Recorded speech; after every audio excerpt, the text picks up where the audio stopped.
Don't call the VP when the quarterly numbers stop making sense. They call me. That was a Wednesday in March, and I was eating a sad desk lunch, leftover pasta that had definitely seen better days, when my phone buzzed with my manager's name on the screen. Not a text, a call. He never called. The board presentation is in 2 hours, he said, skipping hello entirely. The model broke. I already knew which model. I'd built half of it. I set down my fork and said, I'll be there in 10 minutes. That was my life for 3 years at Hargrove Analytics. I was a senior data analyst, which sounds impressive until you understand what it actually meant in that office. It meant I was the person who fixed things at the last minute, the person who stayed until 9 translating raw numbers into something the executives could hand to investors without embarrassing themselves, the person who got a Slack message at 11 p.m. saying, "Can you just take a quick look?" which was never quick and never just a look. My manager got the credit. Every single time. His name was on every deck. His name was in every boardroom. When the CFO pulled him aside after a presentation to say the revenue projections were the clearest he'd seen all year, he smiled and said thank you, and then he walked back to his desk and didn't say a word to me. I told myself it was fine. I told myself it was bending towards something. I had a plan. There was a director of analytics position opening up in Q3, and I'd been told, not promised, but told, that I was the natural candidate. 3 years of work. 3 years of being the quiet engine behind someone else's spotlight. I should have known better. I did know better, honestly. I just chose not to look at it directly. My partner used to say I had a talent for strategic optimism. That was his polite way of saying I was good at pretending things were fine, until they absolutely weren't. They absolutely weren't. The first sign came in January, when I walked into a planning meeting and found someone already sitting in the chair where I usually sat. Not literally my chair, it wasn't assigned seating, but the spot at the table where I always set up my laptop, the one with the good sightline to the projector. A small thing. I told myself it was nothing. His name was Fletcher. He'd been brought in as a strategic consultant on a 3-month contract, which in corporate language means the company is auditioning someone for a full-time role without having to commit to it. He was polished in the way that makes you feel slightly underdressed even when you're wearing your best blazer. He had a firm handshake and a loud, certain laugh, and he used words like synergize and leverage without any visible embarrassment. He did not know how to build a financial model. I know that sounds like something a bitter person says, so let me be specific. On his second week, he sent me a file he called Q1 Projection Framework and asked me to validate it. I opened it and found formulas referencing cells that didn't exist, a revenue assumption that was off by a factor of 10 because he'd forgotten to convert monthly to annual, and my personal favorite, a pivot table that was pulling from a different tab than the one he thought it was pulling from. The whole thing was quiet chaos, dressed up in a clean template. I fixed it. I sent it back without comment. He thanked me and forwarded it to my manager as his own work. I told myself to let it go. I had the director role. I just needed to stay steady a few more months. February passed. March arrived. The director posting went live on the company intranet on a Tuesday morning. I saw it on my lunch break, felt something warm move through my chest. This was it. This was the thing I'd been working toward. And then I read the job description and felt that warmth go very still. The requirements listed 5+ years of client-facing experience. I had 3 years at Hargrove and 2 years before that at a smaller firm. I had client work, but it was mostly internal-facing. I went back and read the description 3 more times, slower each time, the way you reread something when you're hoping you misunderstood it. I hadn't misunderstood it. I sent my manager a message asking if we could talk. He responded 4 hours later saying he was slammed, but we could catch up end of week. End of week became the following Monday. The following Monday, he sat across from me with the expression of someone who had already decided how a conversation would go before it started. The posting went in a direction we didn't anticipate, he said. Leadership felt they needed someone with more external experience for where the company's heading. I could have built that experience, I said. You could have put me on client accounts. You know I asked for that twice. He nodded slowly, the kind of nod that isn't agreement. You're incredibly valuable here in your current role. There it was, incredibly valuable here in your current role. The corporate version of, we need you to stay exactly where you are, doing exactly what you're doing, so we can keep benefiting from it. I went home that night and sat on the kitchen floor with a glass of wine and told my partner what happened. He listened without interrupting, which is one of the things I love most about him. When I finished, he said, "So what do you want to do?" I said I didn't know yet. That was true. But something had shifted, quietly, in the back of my mind. The strategic optimism was gone. What replaced it was something colder and much more useful. The big presentation was April 14th. Hargrove had been courting a private equity firm, I'll call them Meridian Capital, for the better part of 6 months. If the deal closed, it would be the largest outside investment in the company's history, somewhere in the range of $40 million. The kind of number that changes what a company is allowed to think about itself. My manager had been leading the pitch, which meant I had been building the pitch, which meant I had been building the pitch. Every slide, every projection model, the sensitivity analysis, the 5-year growth scenarios, the benchmarking data against comparable firms.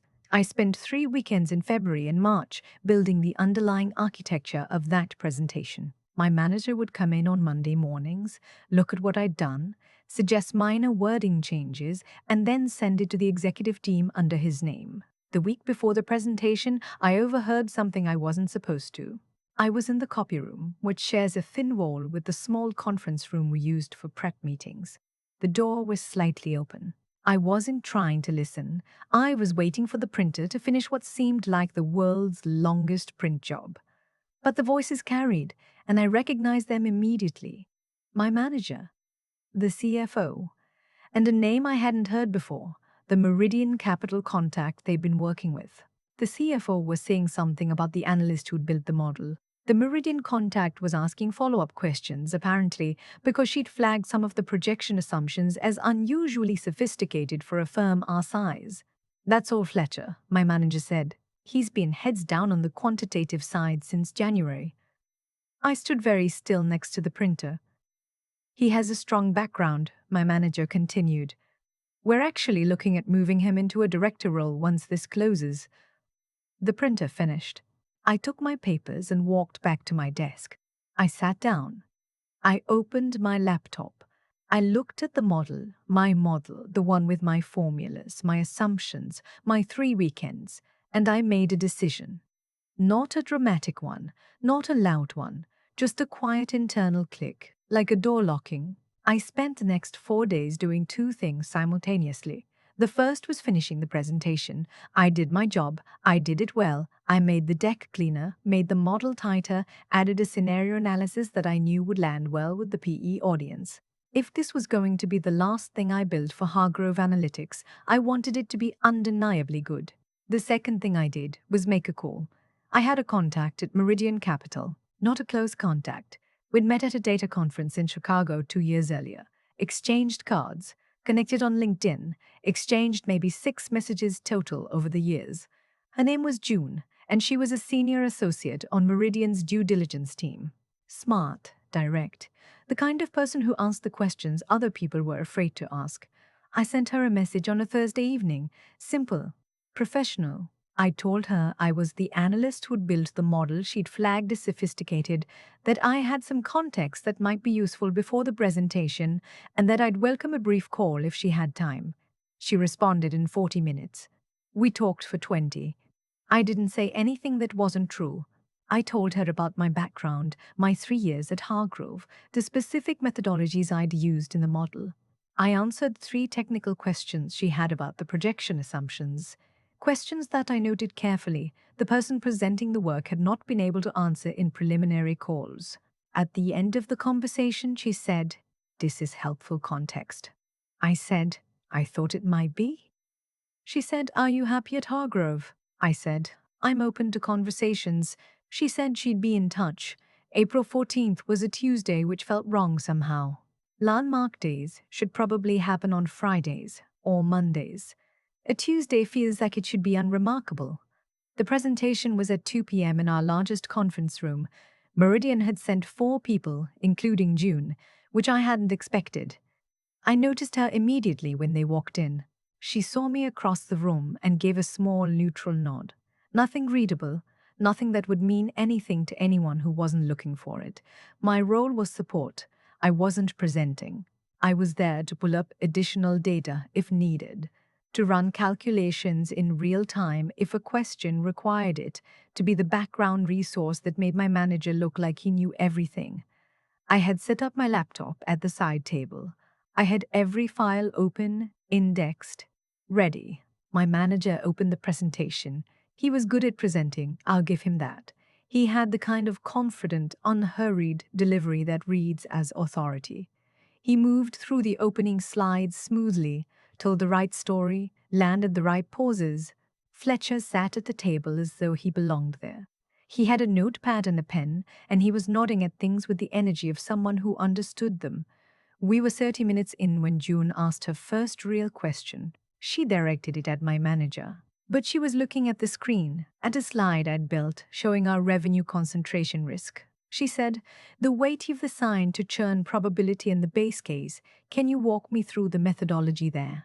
It's a different approach than what I usually see." My manager said, "Absolutely," and paused half a beat too long. Fletcher reached for his notepad. My manager said, "The adjustment accounts for, we've weighted it against cohort retention over a rolling 12-month window." June nodded slowly. "And how did you determine the look-back period? 12 months versus, say, 18. Another pause. Slightly longer. I watched my manager's eyes drift, just for a moment, just a flicker, toward Fletcher. Fletcher was writing something on his notepad that I strongly suspected was not the answer. June was still waiting. I said from the side table, the 12-month window accounts for a contract renewal cycle in the mid-market segment. If you pull an 18-month look back, you're capturing a cohort that predates the pricing restructure in Q2 of last year, which would artificially deflate the retention rate. The 12-month window isolates the post-restructure behavior. The room was quiet for a moment. June looked at me. "That's what I assumed, but I wanted to hear the reasoning stated explicitly." She wrote something down. "Thank you." My manager looked at me, not with gratitude. We broke for 15 minutes at the halfway point. I went to get water from the kitchen down the hall. My manager followed me. He waited until we were out of earshot of the conference room, and then he said very quietly, "I need you to let me handle the questions." I said, "You weren't answering them." He said, "That's not your call." I looked at him for a moment. "Those are my models in there. Every assumption on those slides, I built that. June has been asking questions about my work, and you were not able to answer them." "Lower your voice." "I'm not raising my voice," he said. "After this presentation, we need to have a serious conversation about your role here, about whether you're still a fit for this team." And there it was. Not a surprise exactly. But hearing it said aloud, quietly, in a hallway, while Meridian Capital was sitting 40 feet away, did something clarifying to me. I said, "Okay." He blinked. He'd expected more. I said, "Let's go back in." The second half of the presentation was where things changed. June had clearly come prepared. She and one of her colleagues, a quiet, focused man who'd barely spoken, worked through the model with the kind of methodical rigor that good due diligence requires. They were not hostile, they were precise. My manager answered what he could. Fletcher contributed 2 things, a restatement of something already on the slide and an incorrect figure that I corrected without making a show of it. About 20 minutes in, June said, "I want to go back to the customer acquisition cost assumption on slide 19. There's a note in the appendix referencing a regression analysis. I didn't see that model in the materials we were sent." My manager said that was an internal working document. June said, "I'd like to see it. It's load-bearing for the unit economics." My manager said he'd have to check with the team about what could be shared. I said, "I can pull it up now. It's complete." He turned and looked at me with the full weight of everything that conversation in the hallway had been. I held the look for exactly 2 seconds. Then I turned my laptop toward the room and said, If you want to walk through the regression, I'm happy to. June said yes. I walked her through it. All of it. The variable selection, the diagnostic tests, the robustness checks. 20 minutes of work that shouldn't have been possible for a support resource to do from memory and in real time, but that I could do because I'd built it, start to finish, over 3 nights in February. When I finished, June's quiet colleague said, "This is solid work." He said it to the room, not to anyone in particular. But he was looking at me. After the presentation wrapped and the Meridian team stepped out to the lobby, my manager came to stand next to me while I was packing up my laptop. He said, in a voice that had lost most of its certainty, "We'll talk tomorrow." I said, "Actually, let's do it now." He didn't have a response ready for that. I said, "I know what you said in the hallway. I also know what you said in the prep meeting last week about Fletcher building the model. I know what's been happening here for 3 years." I kept my voice even, not cold, just honest. "I'm resigning. Today, I document everything I've built before I go, so there's no disruption, but I'm done." He said, "You can't just, this is a terrible time, I know," I said. "That's not my problem anymore." I picked up my laptop bag. I took my notebook, my coffee mug, the small succulent on the corner of my desk that had somehow survived 3 years under fluorescent lighting. I left my badge on the desk. I walked to the elevator and pressed the button for the lobby and waited, looking at my reflection in the brushed metal of the elevator doors, where the floor indicator counted down. The lobby was quiet. The Meridian team was near the entrance, gathering their things. June was standing slightly apart from the others, looking at her phone. She looked up when I walked toward her. I said, "I just resigned." She looked at me for a moment without expression. Then something shifted at the corner of her mouth. Not quite a smile, but close. She said, "That was fast." "It had been coming for a while," I said. "I wanted you to know before you made any decisions about the deal." She said, "We haven't made any decisions yet." I said, "I know, but the model has some follow-on complexity that's going to surface in your diligence. I built it, and I know where the hard parts are. If Meridian wants a direct conversation with the person who actually built the work, I'm available." She said, "As a consultant?" I said, "As a consultant." She said, "What's your rate?" I said a number. Not a small one. The kind of number that, a year earlier, I wouldn't have had the nerve to say out loud. She wrote it down. The deal did not close, not on Hargrove's terms. The due diligence process surfaced enough gaps that Meridian restructured their offer significantly downward, which I heard about through a mutual contact about 6 weeks later. What I know directly, June called me 3 days after I resigned. Meridian had questions about the model's assumptions that my former manager and Fletcher could not adequately address.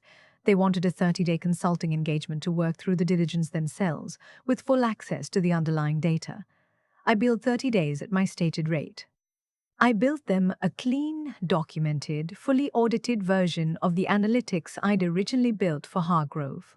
I answered every question June's team asked, which were excellent questions, the kind that make you think harder rather than making you defensive. On the last day of the engagement, June said, "We're building out an internal analytics function, director level. You'd be working directly with the investment team." She named a salary. She named an equity component. She described a role that bore a striking resemblance to everything I'd been told for 3 years that I was working toward. I said, "When do you need an answer?" She said, "Take a week." I took 4 days. My partner made pasta that night. Real pasta, not sad desk pasta. And we sat at the kitchen table where I'd once sat on the floor and told him I didn't know what I wanted to do. I told him what the offer was. He listened without interrupting. When I finished, he said, "So what do you want to do?" I said, "I want to take it." He said, "Then take it." I started at Meridian Capital on a Monday in June, which felt like exactly the right day for something to begin. My title was Director of Analytics. My name was on my own work. The first time I walked a partner through a model I'd built, and he said, in front of the whole room, "June tells me you're the one to talk to about the quantitative side." I felt something settle in my chest that had been unsettled for a very long time. I heard, eventually, that Fletcher had been let go from Hargrove when the Meridian deal fell through. My manager was still there, last I checked, leading a smaller team, presenting work he didn't build to rooms that were getting smaller. I don't think about either of them very much. I think about the copy room sometimes, the printer taking forever, the door slightly open, the voices carrying. The moment I went very still and heard my work described as someone else's, and made a quiet internal decision that felt less like anger and more like finally being honest with myself. I had built something real, I knew it, and I had spent 3 years making it invisible in exchange for a promise that kept not arriving. The thing no one tells you about that kind of clarity, it doesn't feel triumphant when it comes. It feels more like being tired enough to finally put something heavy down. I put it down. And then I picked up something else. I think about that copy room more than I probably should, the printer taking forever. The door cracked open just enough. My manager's voice, easy and certain, saying Fletcher's name like it belonged on work that had my fingerprints all over it. There was a version of me that would have walked back to her desk, swallowed it, and kept waiting for a promise that was never going to arrive. I'd been that version of myself for 3 years. Patient, accommodating, quietly excellent, in a way that cost me everything and showed up on someone else's performance review. What changed wasn't anger. I want to be clear about that, because I think people expect the story to hinge on rage, on some moment where I finally snapped and decided to burn it all down. That's not what happened. What happened was simpler and honestly harder. I just got honest about what I was worth, about what I had been accepting, about the gap between those two things. My manager wasn't a cartoon villain. He was something more ordinary and more damaging. A person who had decided, somewhere along the way, that other people's work was a resource he was entitled to. He didn't think of it as theft. He thought of it as management. That distinction matters because it means there was never going to be a moment where he woke up and made it right. The system was working exactly as he'd designed it. I was the one who had to decide to stop participating. Fletcher was easier to understand. He was in over his head and he knew it, and he was making the only move available to someone in that position, staying close to the work, nodding at the right moments, hoping no one asked him to go deeper than the surface. What happened to him in that boardroom wasn't cruelty. It was just consequence. The ground he was standing on had never been solid. What I keep coming back to is June's question on that last day of the engagement. She asked if I was happy at Hargrove, and I said I was open to conversations. But the real answer, the one I didn't say out loud, was no. I hadn't been happy there for a long time. I'd been useful, which I had confused with belonging. That confusion is something I think a lot of people carry around. The belief that if you keep showing up and doing good work, the recognition will eventually follow. Sometimes it does, but sometimes the structure around you isn't built for that outcome. Sometimes the most important thing you can do with your integrity is refuse to keep lending it to something that doesn't deserve it. I didn't leave Hargrove with nothing. I left with 3 years of genuine expertise, a reputation built on actual results, and the clarity that comes from finally seeing a situation without the filter of hoping it will improve. That clarity was worth more than whatever promotion I'd been waiting for. The consulting engagement with Meridian was the first time in my professional life that my name was on my own work from the first minute to the last. I billed for what I knew. I was paid for what I was actually worth. And when June offered me the director role, it wasn't because I'd been patient or because I'd waited long enough. It was because I'd spent 3 years becoming genuinely good at something, and then, when the moment came, I'd had the nerve to say so. That's the part I want to hold on to. Not the vindication, not the number on the offer letter. The moment in the lobby when I walked up to June and said what was true, that I had built the work, that I was available, that I had a rate. It turned out that was all it took.